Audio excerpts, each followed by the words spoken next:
Good afternoon mga Mima. Pero mga Mima, kagabi ang video ko na yan mga Mima. Anong oras na yan mga Mima? Hindi kasi ako makatulog mga Mima. Kasi may naririnig ako mga paluskos mga Mima. Bad trip akong malala dyan mga Mima. Naalala ko lang mga Mima, may pumili kanina ng kape.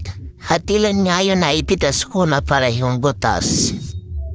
At syempre habang naririnig yung pagkaluskos ng mga bubuit, ay naalala ko yung kape na bumibili kanina. Kaya yun, titignan ko siya. At di nga ako nagkamali. Grabe ma'am, nagmukbang talaga yung bubuit ng mga kape. At yan, binutasan lahat yung mga kape ko. Masyado siya nasiyahan mabutas. Di na kontento sa isa, dalawa. Ang dami talaga mga mima.